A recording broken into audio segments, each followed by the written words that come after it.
कृष्ण और श्री राधा रानी के बीच में कोई शरीर का अट्रैक्शन नहीं था। अटैचमेंट और प्रेम में फ़र्क होता है। प्रेम और मोह में जैसे फ़र्क होता है ना, अटैचमेंट ये होती है कि मेरी खुशी के लिए मैं तुमको दूर नहीं जाने दूंगा। प्रेम ये होता है कि तुम्हारी खुशी के लिए तुमको दूर जाना है तो I am more than happy. तुम दूर रहो बट तुम खुश रहो, ये प्रेम।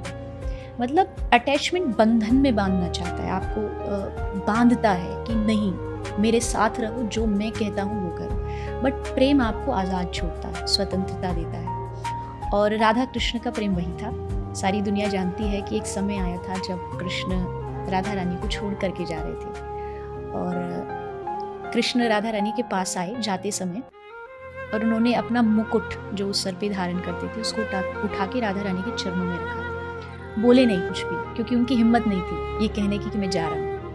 बस उन्होंने उसको चरणों में रखा और रोने लगे। तो राधा रानी ने पूछा कि आप क्यों रो रहे हैं? जानती वो थी बट फिर भी उनका मन था कि ये एक बार अपने मन से कहे। तो कृष्ण ने कहा कि रोते रोते कि हे राधा, मैं तेरा अपराधी हूँ, मतलब मैं तेरा गुनहगार हूँ, क्योंकि मैं जा रहा हूँ। तो श्री राधा रानी ने मुस्कुरा के कहा कि जा रहे हो, कोई बात नहीं।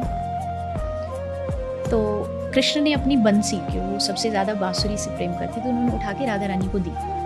ये किस लिए? बोले हमारे सिंबल है हमारे प्रेम का, इसको तुम अपने पास रखो। राधा रानी ने पूछा क्या करूँ? फिर जब तुमको मेरी याद आए तो इसको बजा दे, मैं आ जाऊँ। तो राधा रानी ने हंस के कहा तो फिर ये बांसुरी कभी नहीं बजेगी। कृष्ण ने पूछा क्यों? तो राधा रानी ने कहा कि तुमने कहा कि जब याद आ जाए तब बजा देना। याद उसको किया जाता है जिसको कभी भूले हो। मैं आपको एक क्षण एक पल भी नहीं भूल सकती, तो याद आने का तो कोई प्रश्न ही नहीं उठता। आप हर पल हर क्षण मेरे हृदय में हो, मेरी आंखों के सामने हो, तो ये बांसुरी तो कभी नहीं बजी। और ऐसा हुआ।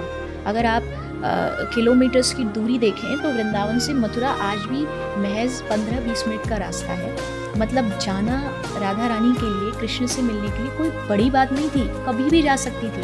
बट उन्होंने कहा कि नहीं, अगर कृष्ण चाहता है दूर रह करके प्रेम करना तो हम उसमें सुखी। और यही प्रेम का जो असली जो मीनिंग होता है ना, वो यही होता है कि यहाँ आप अपने लिए जब सोचना बंद कर देते हो, वही प्रेम होता है। सो ये राधा कृष्ण का प्रेम है। ये दुनिया में मुझे लगता कहीं भी संभव है, बट हाँ कोशिश कर सकते हैं, थोड़ा थोड़ा अपने लाइफ में उसको निस्वार्थ बनाने की कोशिश कर सकते हो, बट पॉसिबल नहीं है, ऐसा मेरा मानना है।